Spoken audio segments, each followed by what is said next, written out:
Welcome back, pirates. My name is Captain Cash the Stampede. Today we have our second support ship on the channel, the Brig, which can be built in many different ways, but my Brig, the Imperious Rex, is built to counter enemy healing effects and rapidly cause debuffs, all while I control the battlefield with the direction that the ships are moving. Looking into the Brig, we have a unique perk to the ship called Artificer. This will increase your buoy's effectiveness as long as you are constantly hitting targets. Now, this does seem to be limited to damage caused by the buoys only, but it is easy enough to place down mines in a way that can cause damage back to back.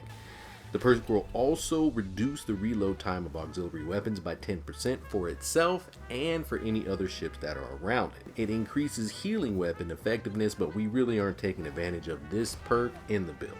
There's also a perk called Evolve that you can get when you upgrade your ship to level 66 that will increase the overall damage output by another 10% if you are interested. Now, for our weapon setup, I have the Mine Spring Loader 3 for the auxiliary weapon. The perk Flooding 2 is on display here, and it will make sure that 20% of our mine damage will be converted into flooding damage. See, the idea here is to use the minefield to cause large amount of flooding damage to enemies that are too aggressive, aka ships that sail too close to you and attack non-stop, or enemies that move in large groups.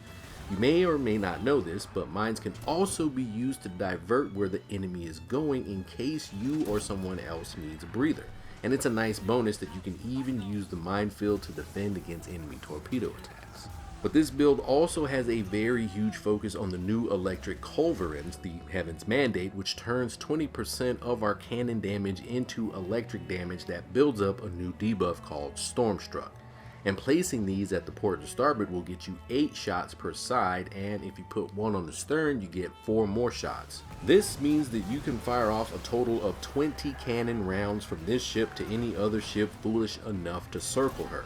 Mix that in with the amber coating station furniture and you will have one of the fastest ways to spread the Stormstruck perk that I have seen so far. Once fully electrified or Stormstruck, all 20 of your culverin hits now have a chance to summon a lightning strike. You can swap out whatever you like on the bow, but I have gone with the Endless Requiem torpedo launcher. Now, I'll explain how the furniture is going to help us in a moment, but the perks we're looking for with the Requiem are the homing perks and Flooding 2. Now, Flooding 2, we know that that's going to turn 20% of our damage into flooding damage, but the homing perk with the torpedoes is great because it tracks enemies as long as you fire in their general direction. Any enemy that isn't completely flooded from the mines can be further flooded with the tracking torpedoes as they regroup. You will continually fire off cannon rounds from the electric culverins from your port, stern, and starboard, and since you'll be debuffing the enemy the entire time with flooding damage from your mines and consistent electric damage from your cannons, enemy ships will almost always be in a vulnerable state. You will also be able to minimize any healing or repairs the enemy can make when you attack weak points, but more on that in a moment. Now, this all works together as a support build because a ship that is suffering from flooding takes severe or unhealable damage to their hull while they are flooding. But there are also weapons like the Crouching Tiger bombards that can do increased severe damage while a ship is flooding. So this is a great debuff to keep giving your enemies. Now, we aren't using the Tiger in this build, but other ships may have the weapon or other weapons that can take advantage of a flooding ship, and since we are running a support build, this is an ideal way to support those around you. And a ship that is suffering from electric damage will eventually become Stormstruck and will constantly take small amount of damage until the effect wears off. And since a lot of weapons this season, including the Heaven's Mandate, are causing lightning strikes to ships that are suffering from Stormstruck, you are once again setting up those around you for success. This brings us to our furniture, and first up on the list is the Spiteful Spikes Station. This is our major piece of furniture, and this little beauty is how you will interfere with the repairing or healing effects on an enemy ship when you hit their weak points. If you have attacked any enemy convoys over the past 2 seasons, you may have noticed the tremendous amount of help these support ships can give the enemy when they turn up. This makes these events drag on way longer than they should, especially if you are solo. This will shut that down long enough for you to finish off your targets and save your sanity in the process. It also increases damage to weak points caused by auxiliary weapons and reduces auxiliary reload time too. Now, yeah, you're probably not going to be doing a lot of damage with auxiliary weapons in this setup, but you will take advantage of that decreased reload time. And the reduced reload time does add to the reduction you're already getting from the Artificer perk that comes with the ship out of the box. I've already mentioned the amber coating station. This is going to help us spread the electricity and increase the time ships are electrified or storm-struck. Now, to increase the effectiveness of the culverins though, I am adding the culverin grinder and the culverin works. This will make my cannons fire a bit faster and pack a bit more punch. Since I am using the Endless Requiem torpedo launcher on the bow, we do have a few torpedo enhancing furniture parts in play. The tuning station 1 and the Huback tuning rack is what we're using. Now, these are really good torpedo furniture parts that you would usually see in ships that run torpedoes only, but in this case, I just really want my front shots to be as effective as possible, and this will help with exactly that.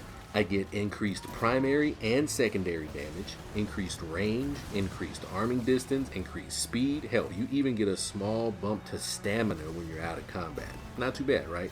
For armor, we're using the Celestial Dance, which attacks enemies with chain lightning after bracing. This is just a nice cherry on top since it is another way to spread more electricity on the seas with your build.